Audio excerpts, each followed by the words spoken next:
నమస్తే. ఇన్నాళ్ళు నన్ను సపోర్ట్ చేస్తూ, ఎంకరేజ్ చేస్తూ మీ ప్రేమని నాకు అందిస్తున్న ప్రతి ఒక్కరికి కృతజ్ఞతలు. అలాగే ఈ వీడియో కూడా ఖచ్చితంగా మీకు ఉపయోగపడుతుంది. లైక్, షేర్ అండ్ సబ్స్క్రైబ్ చేసి మీ సపోర్ట్‌ని నాకు అందించండి. అలాగే ఈ వీడియో పట్ల మీకున్న అభిప్రాయాన్ని కామెంట్ సెక్షన్‌లో కామెంట్ చేసి తెలియజేయండి. ఇప్పుడు వీడియోని చూద్దాం. నమస్కారం. రేపటి విశిష్టతని ఒకసారి చూద్దాం. రేపు 15వ తారీఖు జూన్ నెల 2024వ సంవత్సరం శనివారం. శ్రీ క్రోధినామ సంవత్సరం ఉత్తరాయణం గ్రీష్మ ఋతువు. రేపు జ్యేష్ఠ మాస శుక్లపక్ష నవమి తిథి రాత్రి 2:32 వరకు. తదుపరి దశమి తిథి. ఉత్తర ఫల్గుణి నక్షత్రం ఉదయం 8:14 వరకు. తదుపరి హస్త నక్షత్రం. వ్యతిపాత యోగం రాత్రి 8:11 వరకు. తదుపరి వరియన యోగం. బాలవకరణం మధ్యాహ్నం 1:19 వరకు. కౌలవ కరణం రాత్రి 2:32 వరకు ఉంటాయి.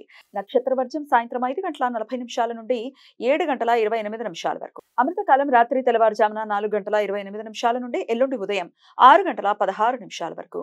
హైదరాబాద్ ప్రాంతం వారికి రేపు సూర్యోదయం ఉదయం 5:42 సూర్యాస్తమయం సాయంత్రం 6:52 చంద్రోదయం మధ్యాహ్నం 1:08 చంద్రాస్తమయం రాత్రి 1:18 అభిజిత్ ముహూర్తం పగలు 11:50 నుండి మధ్యాహ్నం 12:43 వరకు.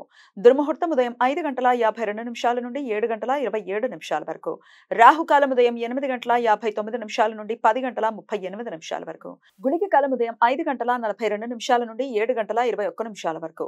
యమగండం మధ్యాహ్నం 1:56 నుండి 3:34 వరకు. రేపు బ్రాహ్మణీ దేవి పూజ. దుర్గాదేవి సప్తమాతృక రూపాలలో మొదటి మాతృక.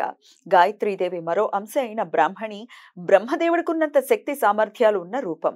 రేపు భక్తులు తమ తమ వృత్తి వ్యాపకాలలో నైపుణ్యత, జ్ఞానం పెరగటం కోసం బ్రాహ్మణీ దేవి పూజ చేస్తారు. రేపు మహేష నవమి. ప్రతి సంవత్సరం జ్యేష్ఠ శుక్లపక్ష నవమి రోజు ఈ పండుగ జరుపుకుంటారు. రాజస్థాన్ రాష్ట్రంలో ఖండేవాల్, ఓస్వాల్, అగర్వాల్, మార్వడి కులాలతో మహేశ్వరులు అనే పేరుతో హిందూ మతంలో ఒక సామాజిక వర్గం ఉన్నది. వీరు శివపార్వతులను కులదైవంగా భావిస్తారు.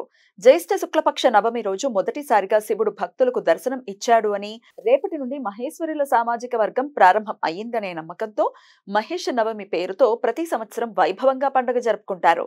నిరయన రవి మిథున రాశిలోకి ఇవాళ రాత్రి 12:27 ప్రవేశిస్తాడు. కాబట్టి రేపు మిథున సంక్రాంతి. తమిళ సాంప్రదాయం ప్రకారం రేపటి నుండి ఆణి మాసం అంటే మిథున మాసం ప్రారంభమవుతుంది. పితృదేవతలకు శ్రాద్ధ విధులను నిర్వర్తించడానికి అనుకూలమైన షడశీతి పుణ్యకాలం రేపు సూర్యోదయం నుండి మధ్యాహ్నం 12:17 వరకు ఉంటుంది. ఈ సమాచారాన్ని మనకు అందించిన వారు మేడికొండూరు విశ్వనాథ్ ప్రసాద్ గారు. ఆయనకు కృతజ్ఞతలను తెలియజేస్తూ శివనామ స్మరణతో సమస్త సన్మంగళాని భవంతు. నమస్కారం.